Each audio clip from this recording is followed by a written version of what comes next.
Ne rejette jamais d'emblée le travail de certains fous furieux. Il y a un sens à cette histoire, si tu veux bien m'écouter.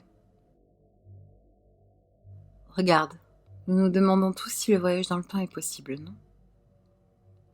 Eh bien, permets-moi de te dire quelque chose. Il l'est. Je viens du futur, en fait. Je sais que tu ne vas probablement pas me croire, mais sérieusement, je suis de l'avenir. C'est une chose vraiment grande, pouvoir regarder le passé, les événements qui se déroulent, des trucs comme ça. Pas que ça me déplaise, mais les voyages temporels ont souvent un but précis, mais restent quand même très amusants. Derrière tout ce plaisir, il y a un aspect plus sérieux. Nous ne sommes pas censés aller dans notre propre vie, et nous ne sommes jamais autorisés à communiquer avec nous-mêmes dans le passé. Permets-moi de te le dire, je suis en train de briser cette règle maintenant. Oui, tu es en train de communiquer avec toi-même en ce moment. Ton toi futur. Je vais être exécutée pour cela, mais tu sais quoi? Je l'accepte. Je vais prévenir quelque chose en te parlant, qui est pire que la mort. Je ne peux pas te dire d'emblée ce qu'il faut faire, parce que le filtrage pourrait le capturer. Ceci est le plus proche moyen que je peux obtenir, crois-moi. Je peux cependant t'envoyer un petit message. Toi qui m'écoutes et qui me lis, tu devrais probablement lire le premier mot de chaque paragraphe maintenant.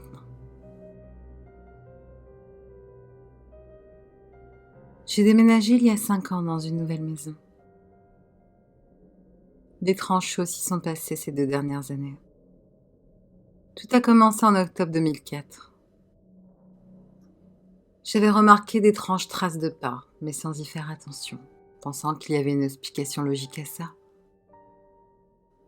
Mon fils de 16 ans, Michael, dormait dans la seule chambre du rez-de-chaussée alors que sa petite sœur et moi-même avions nos chambres à l'étage. Je me réveillai le lendemain et Michael dormait sur le sol de ma chambre. Il avait d'abord entendu des bruits étranges et a vu des ombres dentelées bouger dans sa chambre. Il a fui sa chambre lors d'une coupure de courant. J'imagine que c'était le disjoncteur. Il a aussi senti quelque chose le toucher. Je suis avec mon compagnon, Mike, depuis 1 an et il a déménagé avec moi en avril. Au début, Mike ne pouvait pas dormir à cause des bruits provenant des escaliers, comme si quelqu'un les montait et descendait constamment. Il est allé voir à chaque fois, mais il n'y avait rien. Il disait toujours « T'as entendu ça ?» J'étais habituée à les entendre.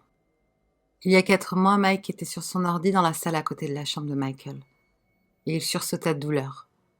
Il souleva son t-shirt et découvrit une griffure sanglante à l'abdomen.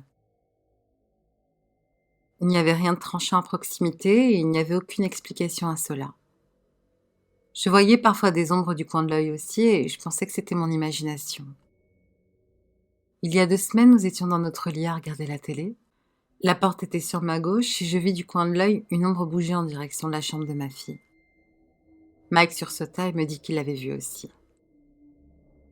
J'étais terrifiée. J'ai dormi de l'autre côté du lit cette nuit-là. Tout fut oublié jusqu'il y a 2 jours. Mike était devant son ordi, un bout de papier à dessin sur les genoux. Le papier s'envola en l'atteignant à l'œil, lui endommageant la cornée. Il fut admis à l'hôpital et souffrait à l'agonie. Il ne comprenait pas comment le papier a pu lui atteindre l'œil malgré l'angle sur lequel il était posé sur ses genoux, mais on savait que c'était impossible, même s'il aurait voulu le faire exprès. Je pensais d'abord à l'œuvre d'un esprit malin ou d'un fantôme. Mais maintenant, je commence à être inquiète à cause de cette chose qui attaque mon homme. Il n'est plus malin, il est clairement maléfique.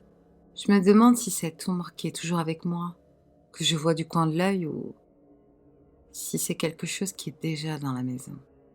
Il y a 2 semaines, mon fils est sorti en hurlant de la salle de bain, disant qu'il a vu un visage ensanglanté drapé dans du tissu sale. Il s'est tué ce vendredi et nous sommes dévastés par la tristesse et la terreur. Sa note de suicide disait « Je l'ai eu, maman. Regarde dans l'appareil. » Vous êtes seul chez vous et vous entendez les infos parlant d'un tueur en série évadé. Vous regardez dans votre jardin par votre porte vitrée et voyez un homme debout dans la neige.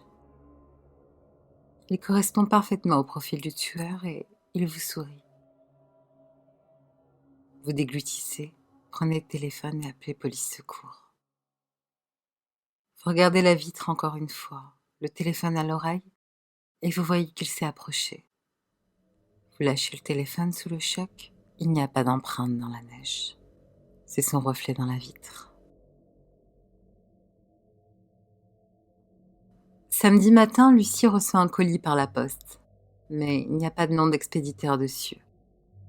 Intriguée, elle l'ouvre et découvre la boîte d'un puzzle de 500 pièces. Elle réfléchit quelques instants à la personne qui aurait pu lui envoyer ce cadeau. Et en conclut que c'est sûrement sa tante, passionnée de puzzle, qui avait dû oublier d'écrire son adresse. Elle pose la boîte sur la table de la cuisine et n'y pense plus de la journée. Le soir, elle rentre chez elle, mange et décide de commencer ses fameux puzzles. Elle s'installe dans son salon et se met au travail. Après quelques minutes, elle a réussi à reconstituer le cadre. Une demi-heure plus tard, le puzzle est déjà bien entamé. Au bout de 3/4 d'heure, elle commence à comprendre ce qui est représenté et s'arrête net. Le puzzle représente son salon et elle-même comme un miroir. Intriguée, elle continue le puzzle qui représente bel et bien Lucie. Son visage prend forme ainsi que ses mains, puis les meubles derrière elle et enfin la fenêtre. Il ne lui reste plus qu'une pièce à mettre au niveau de la fenêtre. Le visage effrayant d'un homme qui l'observe.